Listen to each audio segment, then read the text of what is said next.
God. I cannot tell you how good this is. 7-year age Dunhill Flake. Dried out for about a half an hour. Still just a tad bit moist. But that actually lets it burn a little bit slower. Oh, so good.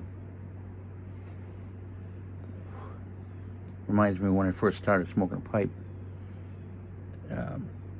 I was really attracted to some blends that had that grassiness in them, and this certainly is very grassy. It is a particularly warm, rainy day here in Massachusetts. December the 29th? Which one? Yeah, 29th. December 29th, 2024. The last couple of days of the year. And this is the year that I sort of rediscovered my pipe, really. You know, I had my mom living with me, and I had a cat who was getting old, and I wouldn't smoke around him anymore. And then, one day I just found myself kind of free in the house again, you know. I could play my guitar, I could watch whatever I wanted, I could smoke my pipe, but I won't smoke in the house. That's a rule that I was breaking for years, but I won't do it anymore. I won't smoke in my house because, you know, other people who come visit me, they, their senses are easily offended. They can always tell when there's smoke in the furniture, even though I thought I got it out, you know.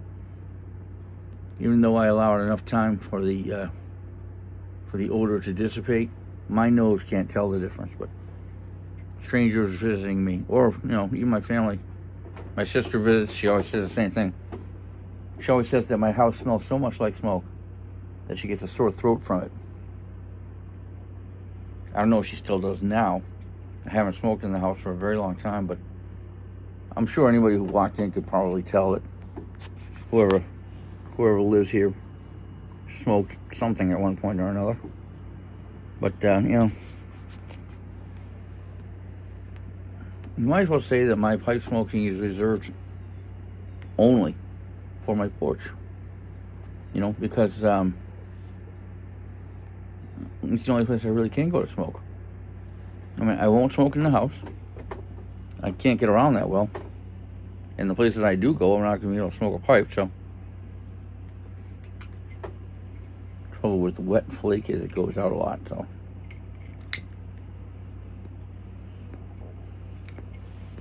Especially when you're yammering. Oh yeah, man. Old Dunhill Flake in a beautifully sealed tin for 7 years. And who knows how long it was in that tin before I bought it. Probably not very long, because it's pretty popular stuff.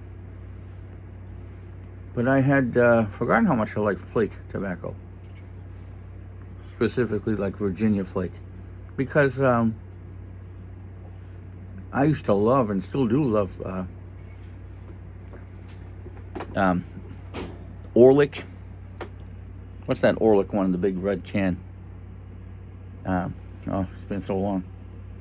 But that's kind of like this. But I think that Dunhill Flake is the best flake.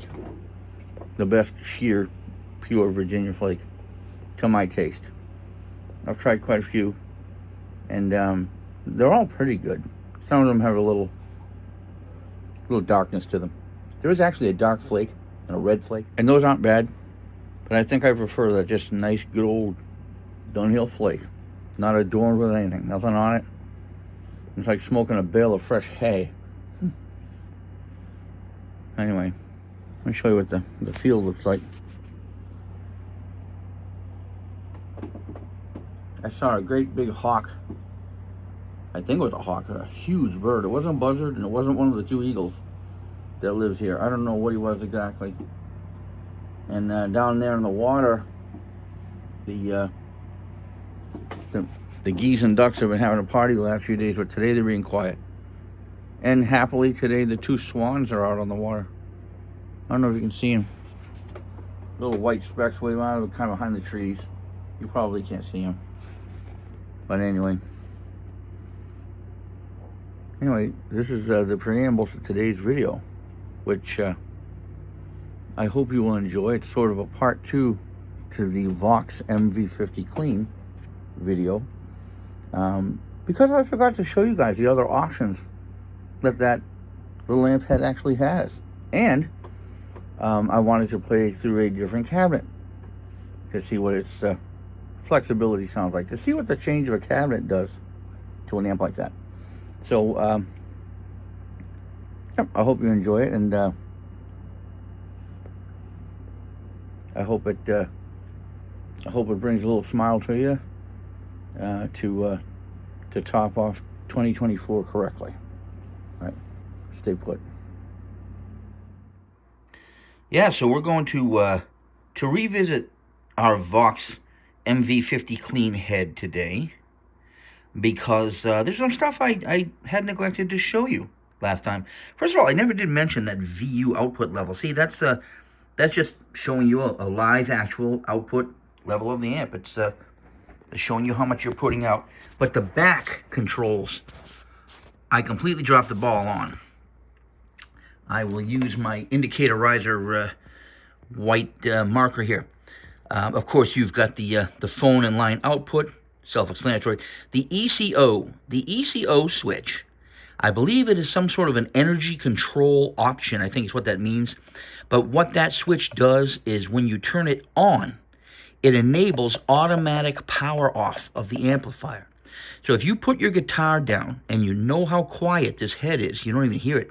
If you put your guitar down, walk away to answer the phone or something, you may forget that you left this on. This, if it gets no signal for 15 minutes, will shut the amp off. And then all you have to do is just disable that switch back to off to turn the amp back on again. Standby and on, basically, that's just your on-off switch for this head. It takes a DC 19-volt center positive power supply. Kind of looks like one of those computer ones. It's buried behind stuff, so I can't show you, but I'm sure you don't care. The EQ. You've got your option for EQ here. You can either go flat or deep. I keep it on flat because that gives me full control. If you switch it to deep, you'll lose a little bit of the mid, and it probably pushes the bass a little bit. I don't care for it. I'll demonstrate it when I get playing there, but I'm not a big fan of the deep. The attenuator, that's interesting. On full, which is where I keep it, it subtracts 0 decibels from the overall sound or output. On 1/10, it subtracts 10 decibels from the output sound, and on 1/100, it actually subtracts 20 decibels. So you can't do the math by looking at that, or if you can, I'm not sure why or how, but it's 0 removed, 10 decibels removed, or 20 decibels removed. So you can knock it down a little bit. And then it tells you up here, the ohm chart here, the resistance chart. If you use a 4-ohm speaker like this, seismic cab with the Jensen speaker in it, you get the full 50 watts. If you use an 8-ohm, which we're going to use today, by the way, you get 25 watts. And if you're using a 16-ohm, of course, you get 12.5 watts. Your standard speaker output. So let's take a look at how we're going to test this thing today. I had used my Chibson for the first part of this, but today we're going to use my Strat. This is a 2004 MIM Strat. It's a Mexican Strat. I recently swapped the pickups out of this. Actually, very little of this guitar is still original. The pickups that were on here that I recently swapped out, in the bridge and middle positions, I had Seymour Duncan Antiquity Texas Hot pickups. And I thought that was, way back when, give me that Stevie Ray Vaughan sound. I was wrong. Stevie Ray Vaughan's sound lives in his hands. And up here I had a kind of a rail sensor because the strings did not line up right over the pole pieces like you see these do now. It's a Mexican Strat disease, I suppose. The pickups they come with, sometimes that last pole piece is way out here somewhere, near the edge, not directly into the string. And if you try to move it closer up to the string to get more power out of that E string, you end up making the other strings warble because the magnetic poles are getting too close to them. But this one solved the problem. These These are from Guitar Fetish. I know a lot of people don't care for Guitar Fetish, but the price was right. These are slick. They're Earl Slick. They're slick matched singles, and I believe they're supposed to be like 60 overwound or something like that. I don't have the exact specs, but anyway, they sound nice. They are matched. They sound great together. They actually are better sounding to my touch than those Duncan Antiquities were. So we'll be using this guitar today to do the testing, and this, which I mentioned in the last video, is a Laney Cub cab. It's a 212. It's an 8-ohm cabinet. That means that our little amp here is going to be putting out 25 watts instead of 50 today, because we got two 12-inch speakers in there in an 8-ohm cabinet, and that will cut the wattage in half. Let's see what it does for the sound. So what I'm going to do is I'm going to go back to selfie mode and put the phone somewhat close to the speaker, so I get a better idea what's going on. Here we go. Okay, so here I am with my my Mexican Strat, 2004 Mexican Strat, that does not have its original neck, nor its original pickups, nor its original faceplate, scratch plate, knobs, or inlays. So I guess what we're looking at is the alder body of a 2004 Mexican Strat with all kinds of other newer stuff on it. But it is all Fender except for the pickups. So I've got the amp turned on the same way I did in the first video. I have all three values, the treble, bass, and volume, all at like 2.5, just to give it, an initial sound. I can't be too loud. It is a Sunday, and I do have neighbors.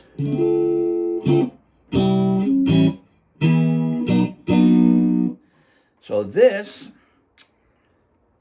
the settings right now that I just showed you, the switches in the back, the ECO, of course, is always left off because I'm pretty responsible about shutting it off. Luckily, it's got a nice big bright, VU gauge in front, so you can see when you left it on. So I don't use that. I do not have any attenuation on. This is set on full, so it's not removing any decibels from the output sound. And I have it on flat rather than deep for the EQ option. Wattage and volume are not the same thing. So the change that you get by swapping, by attenuating, things like that, your ear tells you. There's no predictable math value that you're going to be able to come up with and predictably know exactly what's going to happen when you hit that button. But anyway, so here's what my Strat sounds like. This is on position number 4, and that is the blend between the neck and middle, because it's the softest and the easiest to play chords on.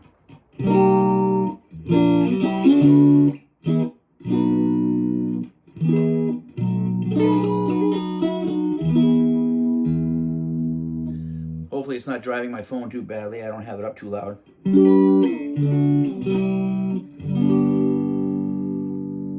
Let's go through the pickups, shall we? Here is the bridge position pickup, which of course does not have any tone control on any Strat guitar unless you wire it that way. I have not wired mine that way. I like the way those slick pickups sound. I do.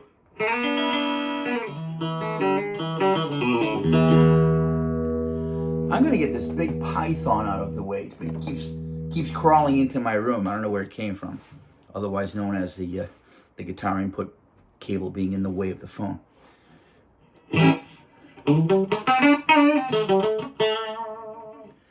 These strings are kind of dead too. So picture a Strat with dead strings on it, because that's exactly what you've got here.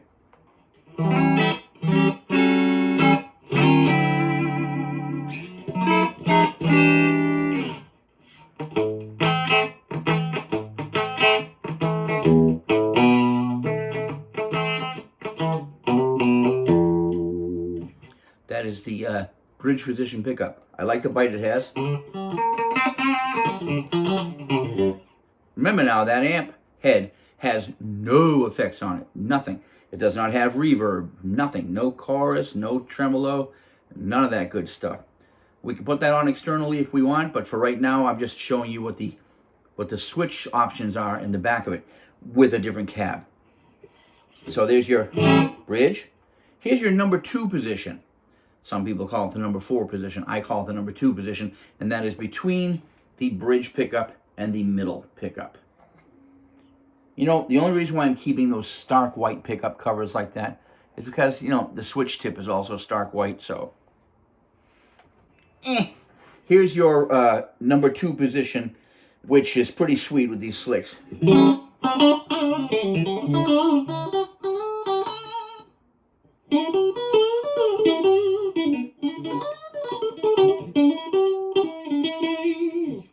That's pretty stratty. And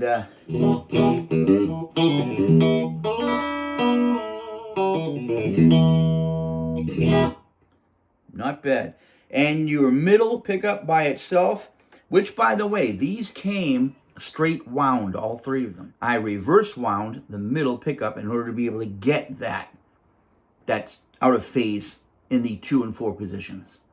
If you follow the instructions that come with the pickups and it's not a reverse wound pickup, you won't get the same result. All you'll get in the 2 and 4 is just a dropped volume. And you'll be like, what happened there? But if you reverse the wiring, if you reverse the plus to minus and minus to plus, it could work. And it did. Here's your middle pickup.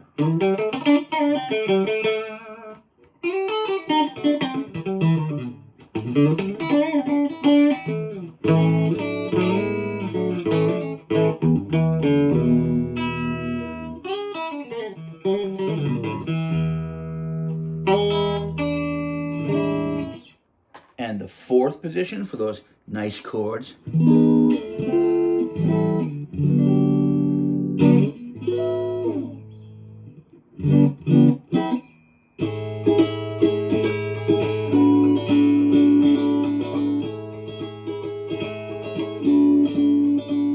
Get ready to start playing a trumpet.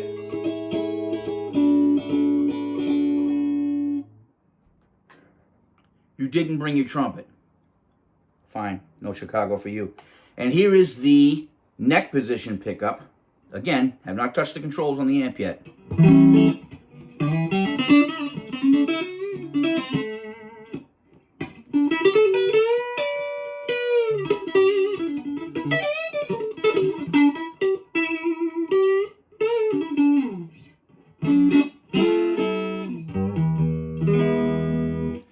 I really do like those slick pickups.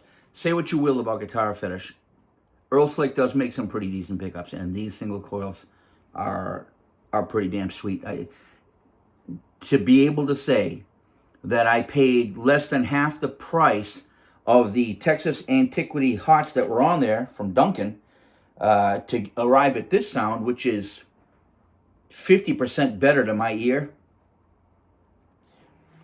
it just goes to prove, it proved a lesson to me. Don't trust a label on a pickup. Just because it says Antiquity and Texas Hot doesn't mean you're going to sound like some old Tex-Mex wailing guitar player, you know, from Austin City Limits. It doesn't mean that at all. Antiquity just means that somebody took a blowtorch to him a little bit or threw him in the salt water for a while and made him look like jack shit. And the Texas Hot just means they were wound a little hot. But you know what? They lacked mid-range. They always did. I wondered what bothered me about those pickups. The only one that had any mid-range in it was the rail sensor that I had up here, which was also a Seymour Duncan, by the way. It wasn't matched to the other two, but I had it in the neck position. That's the only one that had any real mid-range, but it didn't have the same amount of output either. So I had conflicting tone on this Strat, but now I'm very happy with it. Very happy with it. Let's mess with the amp. I'm going to go back down to the number 2 position pickup.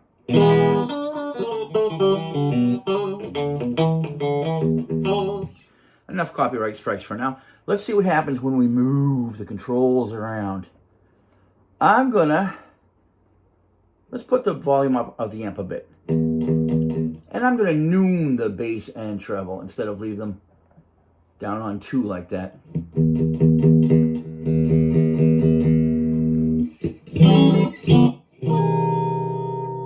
Louder to you? It's louder here. But you see the foam probably has a condenser in the mic. So I don't know if it's pulling some out or not.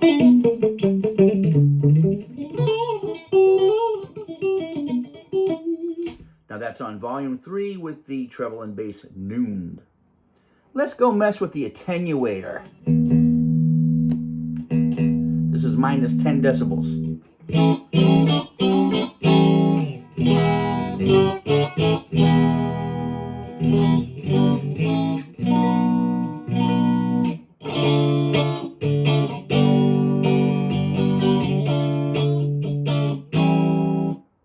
Now let's knock it down to 1/100. That was 1/10 right there. And this is the minus 20 decibels. I'm not even going to bother playing with that because you know why? You might as well have turned the amp off, for Christ's sake.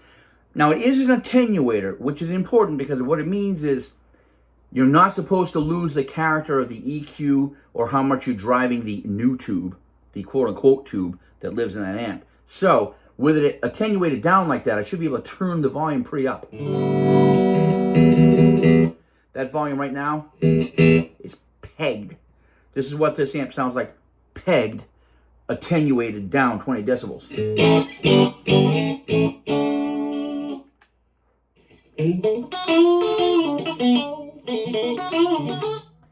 Gives you some brightness. I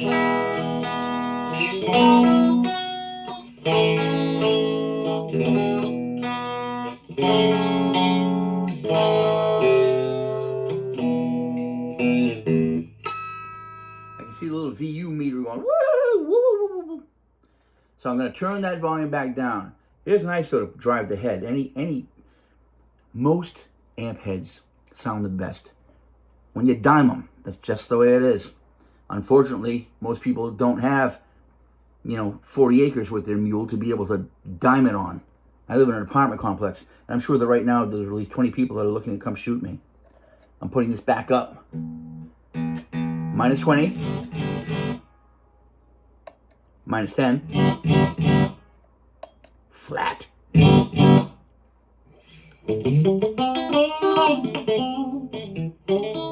Let's see what the deep button does. Oops. Sorry. Stomped on my cord. Deep. Deep. This is deep.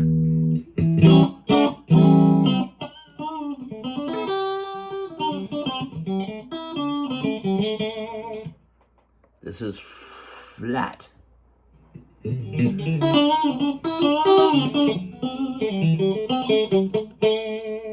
Actually, now that I'm listening to it again, I might like that deep a little bit better.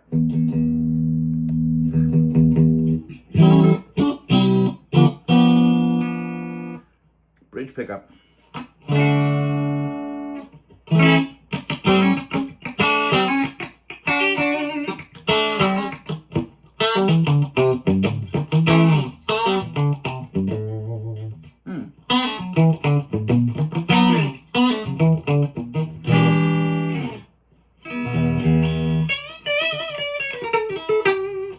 Oh, I didn't lose any high end. I thought I would.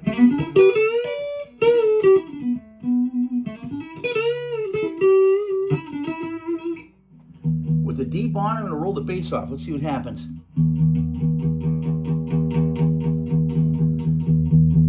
Ooh, well, listen to what happens when you put the bass up in deep. That sounds like a bass. Whoa. Wow, it gives the bass all kinds of balls. This is what happens when you turn the treble up.